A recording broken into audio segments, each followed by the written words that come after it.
Assalamualaikum warahmatullahi wabarakatuh. Halo sahabat TV10, berjumpa dengan saya Max Nata di TV10 tentunya, dan kali ini di program Health and Lifestyle. Di program ini kita akan membahas seputar tentang kesehatan, kemudian juga penyakit-penyakit umum di masyarakat, dan tentunya juga tentang lifestyle, gaya hidup yang ada di masyarakat. Hari ini Max sudah berada di Rumah Sakit PKU Muhammadiyah Sampangan, dan tentunya sudah ditemani dengan seorang dokter spesialis, dan di samping saya sudah ada Dr. Yuli Prihastuti MSc SPA. Apa kabar, Dok? Alhamdulillah baik. Alhamdulillah baik. Sehat ya, Dok? Alhamdulillah. Ini musim hujan ini. Musim hujan.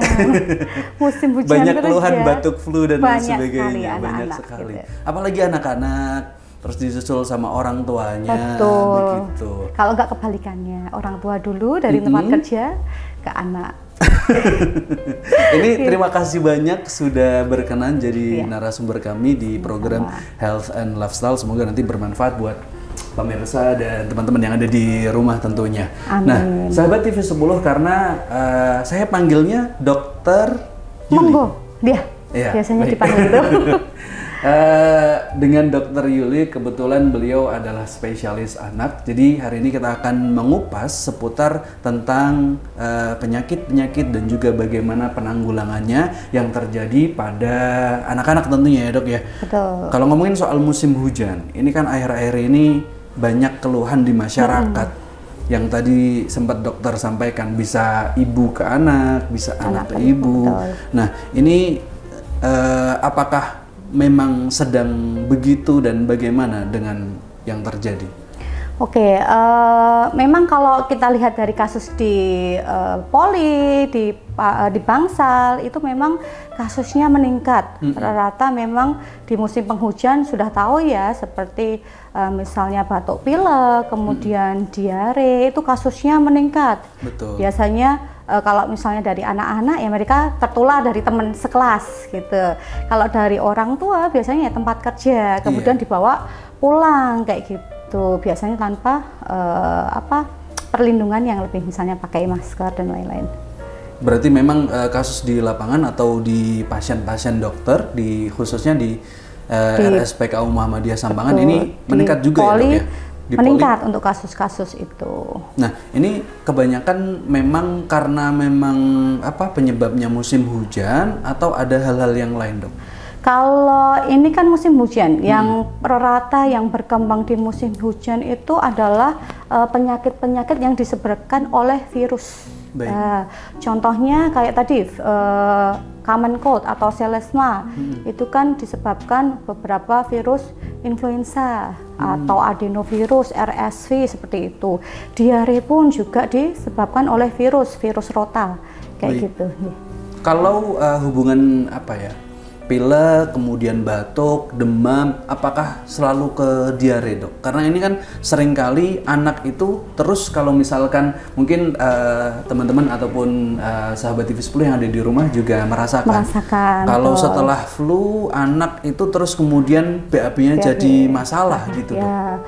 Tidak selalu, tapi bisa juga kombinasi. Kadang datang dengan hanya batuk pilek aja, kadang datang dengan diare, atau dua-duanya bisa. Bareng gitu? Bareng bisa. Penyebabnya apakah sama juga? Kalau diare itu kan kadang-kadang karena masih anak-anak, ini kan suka main macem-macem. Misalkan ini pas banget di sini sudah mainan yang ada mainan. Ya, misalkan gitu. habis mainan kan ini ada bakteri-bakteri yang tidak terlihat. Kemudian tangannya masuk ke mulut dan lain sebagainya. Bisa jadi karena kalau virus itu dia lebih suka lingkungan yang gampang nempel di permukaan mainan, permukaan misalnya di gagang pintu. Kalau zaman dulu pas COVID kan harus dibersihin. Nah, itu mudah banget nempel.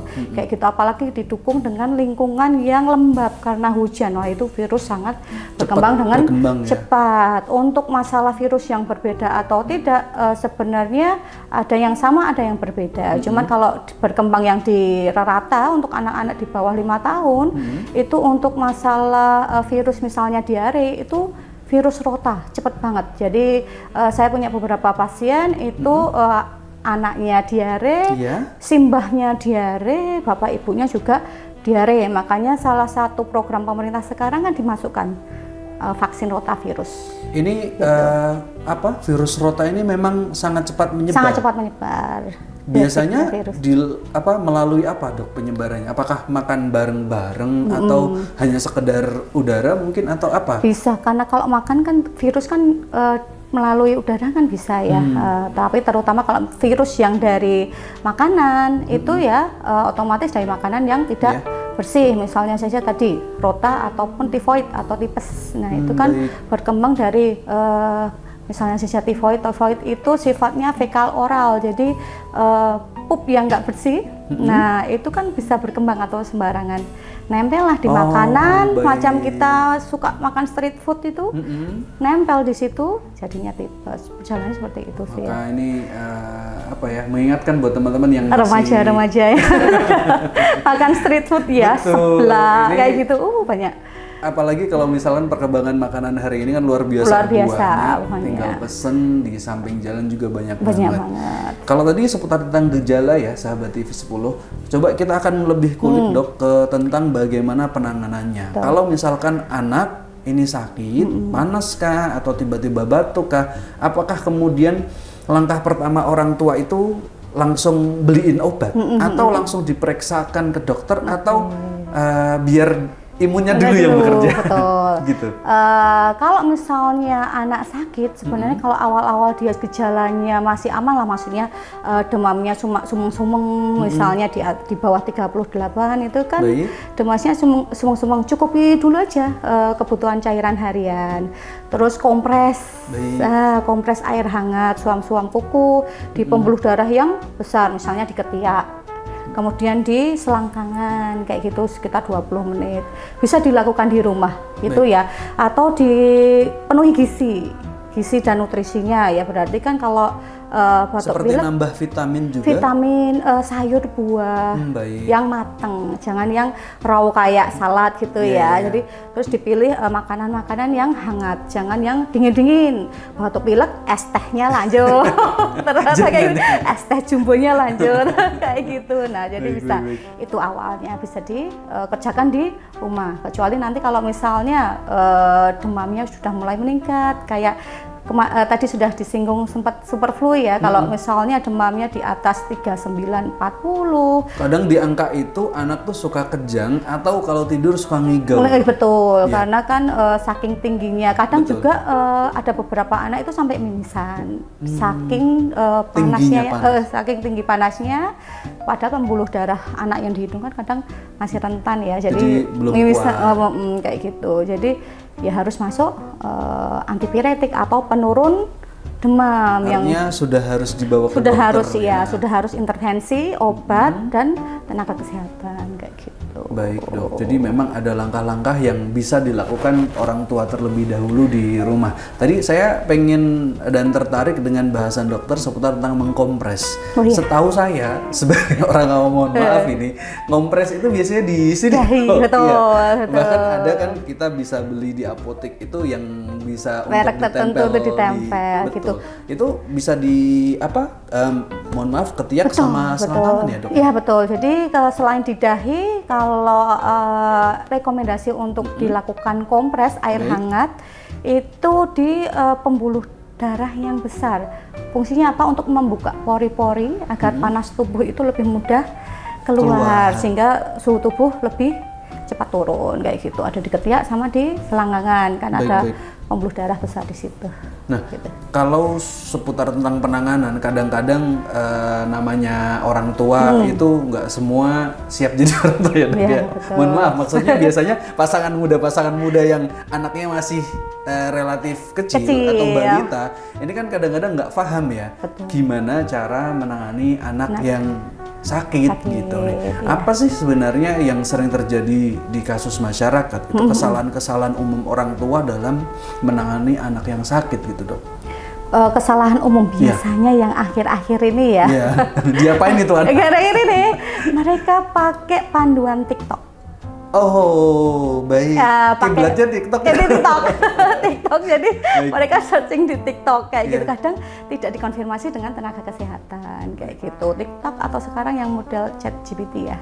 Iya. Nah, itu ChatGPT sih bagus, cuman tetap kalau saya kasih saran juga harus dikonfirmasi ke ahlinya atau tenaga kesehatan. Tidak semua advice atau saran yang di TikTok itu betul dan sesuai dengan anak, karena kan anak kan karakteristiknya, imunitasnya beda-beda, jadi tidak bisa disamaratakan. Nggak seperti bisa itu. digeneralisir bahwa semua bisa gitu betul kayak gitu. Utamanya ini yang perlu diperhatikan kalau kita mengkonsumsi di sosial media itu adalah siapa nih yang ngomong gitu ya dok ya. Kadang asal followernya banyak udah percaya aja tuh masyarakat gitu. Yang terakhir, padahal belum punya background tentang apa yang medis. Disampaikan atau dalam hal ini medis gitu dok. Ada kemarin saya lihat di dokter gigi edukasi tentang anak kayak gitu kan kurang pas ya. Memang backgroundnya ini tapi kan harus lebih pas.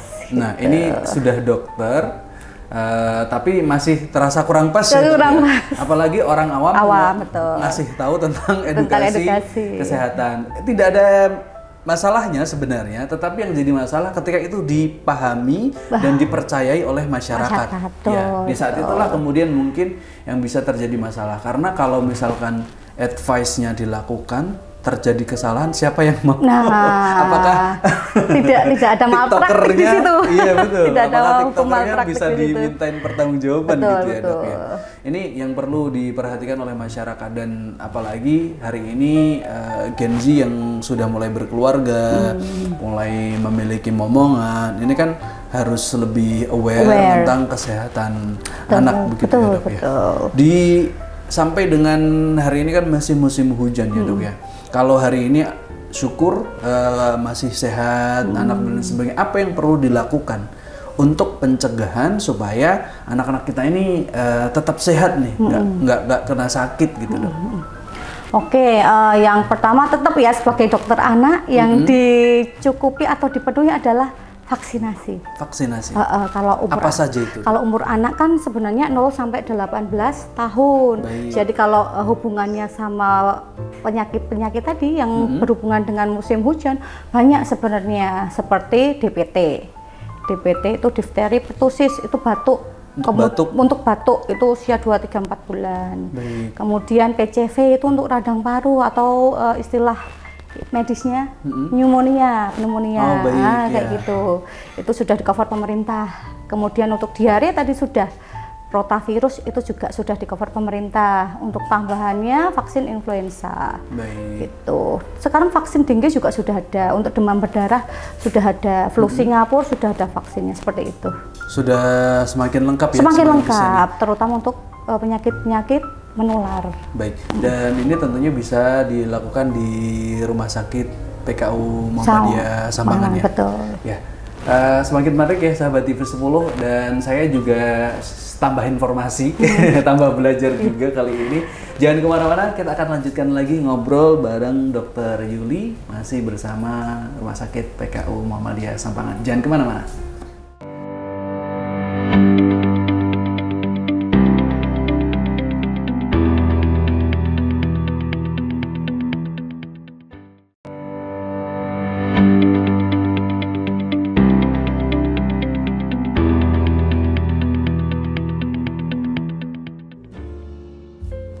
Baik sahabat TV 10, balik lagi di Health and Lifestyle masih dengan Dr. Yuli spesialis sana. Dok, kita lanjutin ngobrol asik kita kali ini. Ngobrol seputar anak itu memang nggak ada habisnya, apalagi ini di musim hujan. Kalau tadi seputar tentang penyakit-penyakit yang sering timbul, gejalanya, cara penanganannya gitu ya dok ya. Nah kemudian kali ini kita sedikit geser masih seputar tentang anak juga. Ini ngomongin tahap perkembangan bayi ataupun anak yang disebut juga dengan milestone ya dok ya. Ini boleh disampaikan kepada pemirsa seperti apa? Untuk milestone pada anak itu merupakan tahapan perkembangan bayi, tambah pinternya anak dalam kurun waktu tertentu. Dia meliputi ada 4 tahapan, ada 4 ini langkah ya. Yang pertama adalah motorik kasarnya bagaimana, kemudian motorik halusnya bagaimana, perkembangan bahasa, kemudian yang terakhir personal sosial gitu. Kalau untuk ada 4 yang dibahas. tumbuh kembangnya ini beda lagi ya dok? Kalau anak itu sebenarnya ada 2 ya, yang pertumbuhan. Kalau pertumbuhan itu bertambahnya tinggi badan, panjang badan, berat badan, lingkar kepala. Kalau perkembangan ini lebih kemampuan dia, kemampuan kepandaian dia gitu. Boleh ke tahap pertama tadi dok, itu terjadi di usia berapa dan bagaimana kita melihat anak tersebut? Kalau yang tadi motorik halus, motorik kasar, oke. Kalau misalnya sebenarnya kita punya di buku KIA, kalau orang tua atau ayah bunda biasanya selalu dapat. Pasti dapat. Pasti dapat. Ini soalnya dari ibu hamil sampai nanti anak usia 5 tahun. 5 tahun. Semua tercantum di sini, termasuk yang tadi tahapan perkembangan anak atau milestone gitu ya. Ini yang dipunyain oleh orang tua. Ini saya pakai KIA atau buku kesehatan ibu dan anak tahun 2023, tapi yang terbaru 2024. Monggo nanti dicek masing-masing yang di rumah punyanya apa. Kemudian kalau ini nanti untuk orang tua yang punya tahun 2023 bisa dibuka halaman 94. Di sini ada screening perkembangan. Jadi usia 3 sampai 6 bulan tuh harus apa aja. Usia 6-9 bulan tuh udah apa aja. Contohnya kalau misalnya bayi usia kapan dia mulai tidak head leg atau dia kuat angkat kepala ya, rata-rata itu 2 bulan. Setelah 2 bulan? Setelah 2 bulan itu motor kasar gitu ya. Kalau sampai, nah batasan apa yang perlu diwaspadai atau red flag, kalau di atas 3 bulan dia masih head leg atau dia belum kuat angkat kepala, berarti harus segera dibawa ke konsultasikan begitu. Betul, ke DSA masing-masing atau nanti ke puskesmas terdekat seperti itu. Kalau misalkan ini kan terjadi keterlambatan gitu dok, harus ke dokter langsung. Itu setiap keterlambatan harus ke dokter langsung atau bagaimana cara orang tua merespon? Iya. Jadi kalau tadi di buku KIA itu ada checklist. Ada checklist, dia ada kolom-kolom tertentu. Kalau misalnya dia terjawab tidak di salah satu, itu harus dibawa. Kalau misalnya checklistnya dia berhasil melalui semua, ya nggak usah. Nggak usah. Karena udah sesuai milestone tadi kayak gitu. Ada nggak sih dok tahap perkembangan yang dimana orang tua ini kadang-kadang suka nggak perhatian gitu dok, jadi terabaikan gitu. Biasanya apa sih dok tahapan yang mana yang biasanya orang tua ngerasa udah tapi kadang-kadang nggak dicek atau malah belum gitu? Ini yang baru ngehits itu ya karena kita paparan gadget ya. Speech delay atau keterlambatan bicara. Kadang beberapa mungkin simbahnya nanti paling usia di ini nanti ngomong sendiri gitu usia 4 tahun ini tetangga ini umur 3,5 tahun nanti ngomong sendiri ya, bukan kayak gitu. Jadi memang makanya ada tonggak atau tahapan tertentu yang dibatasi usia-usia tertentu. Dia harus lulus, kalau nggak lulus berarti terlambat. Nah yang sekarang ini banyak pasien itu terkait ini adalah bukannya telat jalan, tapi dia telat ngomong, telat bicara atau speech delay. Jadi dia karena paparan gadget yang terlalu intens. Baik. Ini terkait gadget ya dok ya. Kan hari ini kita tidak bisa lepas dari gadget. Tapi tentunya kalau kita melihat kondisi anak kan sebenarnya belum siap ya sahabat TV10 untuk langsung terpapar dengan gadget. Apalagi dengan usia yang masih balita itu kayak kalau kita melihat itu masih eman-eman begitu ya. Sebegitu teganya orang tua memaparkan gadget kepada orang tua yang beranak-anak. Iya betul, dengan alasan nanti nggak mau maem atau asal dia diem gitu kan. Nanti kemana-mana misalkan dan sebagainya. Justru itu bahayanya sampai dengan speech delay. Bahayanya sampai itu bahkan untuk anak yang lebih besar itu jadi gangguan emosi. Contohnya bagaimana? Contohnya kalau misalnya dia sudah keseringan main dikasih HP gitu. kan otomatis beberapa orang tua konsul nilainya turun. Baik. Atau jadi tidurnya kurang, tidur malam. Akhirnya orang tua kadang tuh ya karena juga sama-sama emosi, dia tidak pelan-pelan dalam mengambil gadget, ya langsung aja diputus kayak gitu. Otomatis anak itu jadi emosi, jadi tantrum kayak gitu. Ini salah satu hal yang perlu apa ya difahami juga. Betul. Masyarakat dan juga khususnya orang tua harus aware ya dok ya. Betul, terkait gadget. tentang penggunaan gadget. Gadget. Kalau memang tujuannya untuk hal-hal baik, misalkan ada tugas dari sekolah, Betul. kemudian ada sesuatu hal yang perlu dipelajari, itu diperbolehkan. Tetapi kalau misalkan game yang sudah hari ini tuh anak-anak yang saya lihat di masyarakat tuh ya dok ya, apa beli kuota untuk game dan lain sebagainya sudah tidak terkontrol. Itu bagaimana saran dokter kepada orang tua yang kayaknya sudah membiarkan gitu loh dok? Sebenarnya sih kalau misalnya yang datang itu kadang memarahin anaknya ini loh dok, anaknya main game terus, main HP terus, padahal balik lagi itu yang ngasih HP siapa? Yang ngasih gadget itu siapa? Umur berapa sudah punya HP kayak gitu, gitu. Ya, jadi kembali lagi ke orang tua, kalian ngasih HP itu awalnya tujuannya apa? Betul. Jangan menyalahkan anaknya sendiri, kan anak kan kayak selembar kertas putih, tinggal kita nulisnya apa. Betul. Kayak gitu tujuannya apa. Jadi kalau di bawah 2 tahun itu sama sekali nggak boleh. Jangan sama sekali. Jangan. Baik. Di atas 2 tahun itu paling 1 jam per hari dengan konten yang kita atur, konten edukatif. Baik. Kemudian kalau anak-anak yang memang kita benar-benar banget nggak bisa, karena kita punya kerjaan atau gimana sehingga butuh nih gadget, carikan konten edukatif yang satu bahasa, yaitu bahasa ibu. Kalau mau bahasa Jawa ya pakai Jawa, kalau mau pakai bahasa Indonesia cari konten-konten edukatif bahasa Indonesia, jangan dicampur-campur. Kalau dia ada keterlambatan bicara, ada bahasa Inggris, bahasa Jawa, bahasa Arab, bahasa Mandarin, dia jadi bingung.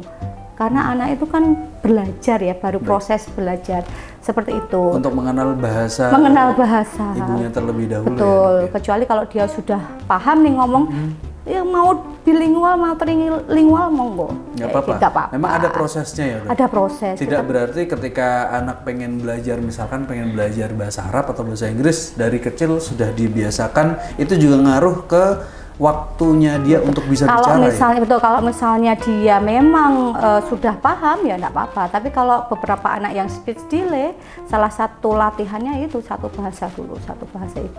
Baik. Karena saya mengenal ada di lingkungan saya yang kemudian memang ini bukan tentang menyalahkan, dan saya juga tidak menyebutkan, ternyata ketika anak itu terlalu terpapar dengan bahasa asing, dia bagus di bahasa asingnya, tapi kemudian di bahasa Indonesianya kurang. Iya, kurang betul, gitu. Betul. Ya kalau yang diajak ngobrol paham nggak apa-apa. Iya. Ternyata di rumah dia lebih pakai bahasa Inggris. Tapi kalau kita di Indonesia ya, kita bersosialisasi kan pakai bahasa Indonesia, bukan bahasa asing yang lain. Jadi itu sih.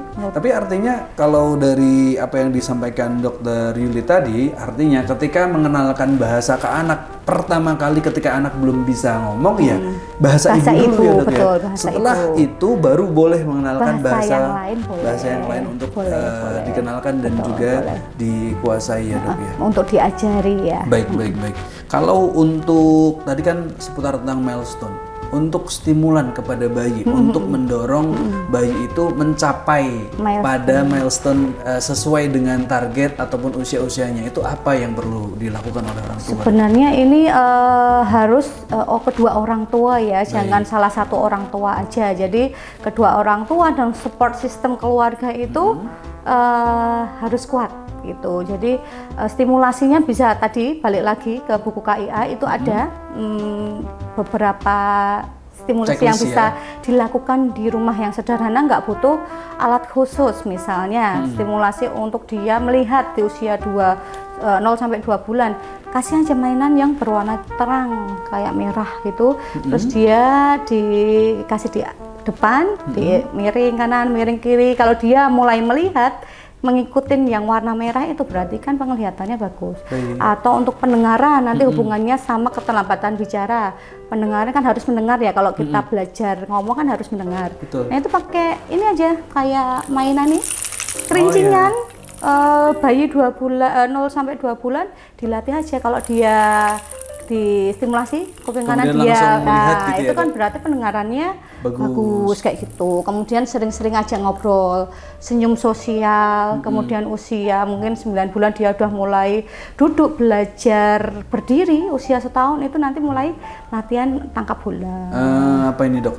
Kalau bahasa Jawanya rambatan. Ya? Rambatan, betul. Usia 1 tahun kan dia Iya, sudah mulai duduk berdiri Iya. kayak gitu. Rambatan itu kan bisa nanti main bola bareng, sosialnya kena kayak gitu. Saya tertarik dengan dokter tadi menyampaikan mengajak ngobrol anak. Betul. Itu kan artinya anak kan belum bisa ngomong nih. Tapi apakah memang kemudian ini disarankan untuk menstimulasi anak supaya merespon juga, mengerti? Itu seperti apa, Dok? Simpel aja kayak tadi usia 2 bulan kita ngobrol apa? Ciluk, Bah. Iya, baik. Ciluk, Bah, gitu. Kita senyum, adik senyum. Nah, itu kan berarti ada kontak kayak gitu. Nyambung gitu. Nyambung kayak gitu. Kemudian beberapa tadi balik lagi ke anak-anak yang dengan keterlambatan bicara itu ternyata memang di rumah dia kurang ngobrol sama orang tua kayak gitu. Jadi dilatihlah kata-kata tertentu dengan diajak jalan-jalan, misalnya usia yang dia mulai harus mulai ngomong itu kan di atas tahun ya 1-2 kata kayak gitu, maksimal harus dia 6 kata tuh usia 15 bulan itu harus keluar misalnya 6 kata kayak gitu. Ajak aja jalan, misalnya kalau di Solo kan Solo Safari sambil perkenalan binatang lebih mudah lihat wujudnya dibanding cuma 2 dimensi. Atau lihat gambarnya Lihat saja. gambar aja. Jadi ajari mungkin jalan, kalau nggak mau keluar duit lebih ke itu aja Sriwedari yang ada rusa itu diajarin rusa, angsa. Jadi itu mobil. Jadi wujud aslinya itu akan lebih mudah diserap. dibanding kita cuman gambar 2 dimensi. Kadang yang terjadi di kalangan masyarakat, terutama ibu-ibu, mohon maaf saya menyebutkan Ibu. ini tidak bermaksud apa-apa, Iya, tetapi iya. yang sering terjadi dan saya juga melihat itu, Dok, tentang anak-anak yang suka membanding-bandingkan gitu. Betul. Itu loh, umur sekian Oh, ya sudah bisa ini, kok betul. ini anakmu belum. Ini kan psikologis juga ngaruh, dan ini bagaimana, Dok, tentang hal yang sering terjadi di masyarakat ini? Dibanding-banding ya. Itu memang sangat, ya ada kasus seperti itu. Jadi memang kadang kita kalau ngobatin pasien anak itu lebih mudah dibanding ngobatin orang tuanya. Oh gitu. Jadi psikis orang tuanya. Nah, itu kadang udah kena mental dulu, mungkin dari tetangga atau bahkan keluarga. yang Bahkan keluarga, kadang, betul, dari mertua mungkin atau dari orang tuanya sendiri. Jadi makanya tadi support system itu sangat penting kayak gitu. Jadi jangan dibandingkan, karena kalau milestone itu sebenarnya kalau sudah ke SPA pasti akan dicek. Ini namanya Denver Two Test. Jadi untuk mengecek tonggak atau milestone anak-anak, misalnya tadi untuk duduk mulai belajar duduk itu ada rentang antara 6 sampai 8 bulan. Baik. Di atas 8 bulan kalau misalnya memang belum bisa duduk, mulailah mungkin fisioterapi seperti itu. Jadi memang ada rentang. Jadi tidak bisa dibandingkan antara anak satu dan anak lain. Kemarin juga ada kasus anaknya dibandingkan ini pertumbuhan gigi. Nah, jadi hanya gigi aja dibandingkan ya. pertumbuhan gigi dibandingkan, anak ini kok belum keluar, ternyata masih wajar setelah kita terangkan, oh umur ini tuh baru keluar ini, seperti itu. Baik. Ini hari ini obrolannya luar biasa ya sahabat TV10, sangat mengedukasi dan menginspirasi. Ini terima kasih banyak, Dok, waktu Sama-sama. kita ternyata tidak banyak. Sama-sama, nanti konsul bisa pribadi. Betul, silahkan konsul ke Dokter Yuli, bisa cek jadwalnya di Rumah Sakit PKU Muhammadiyah Sampangan. Dan ini minta pesan nih buat para orang tua yang ada di rumah yang sedang mendampingi anak tumbuh kembangnya ini, apa nih, Dok, sebagai penutup kita hari ini? Sebagai dokter anak, tetap yang tadi, untuk yang pertama, untuk di musim hujan ini tetap dampingi anak. Kalau misalnya sering tertular penyakit-penyakit infeksi, setidaknya lindungi dia dengan imunisasinya yang lengkap. Yang pertama, yang kemudian yang kedua, misalnya dibawakan masker saat dia bepergian ke luar rumah begitu. Kemudian untuk segmen yang kedua tentang tahap perkembangan anak atau milestone anak, yang pertama tetap pakai buku KIA atau buku Pink ini untuk panduan perkembangan bayi. Kadang hanya untuk sekedar dimasukkan di tas, tidak dibaca. Padahal di sini sudah lengkap bagaimana stimulasi, bagaimana cara mengamati dan melihat perkembangan bayi ayah bunda sekalian gitu. Dan satu lagi, jangan dibanding-bandingkan untuk perkembangan anak satu dan anak lain, karena memang tahapannya ada rentang waktu yang berbeda. Baik, terima kasih dok. Sama-sama. Dan demikian ya ngobrol bersama Dr. Yuli Prihastuti, Magister Sains Spesialis Anak. Sekali lagi terima kasih banyak dokter. Sama-sama. Semoga lain waktu bisa bersilaturahmi dan semoga sukses selalu untuk dokter. Amin, amin. Dan demikian ya sahabat TV 10 ngobrol kita di acara Health and Lifestyle, ngobrolin seputar tentang anak. Dan sampai ketemu lagi di acara dan episode berikutnya dengan bahasan dengan topik yang berbeda. Saya Max Nata selaku host pamit undur diri. Terima kasih, semoga mengedukasi dan semoga menginspirasi. Wassalamualaikum warahmatullahi wabarakatuh. Waalaikumsalam.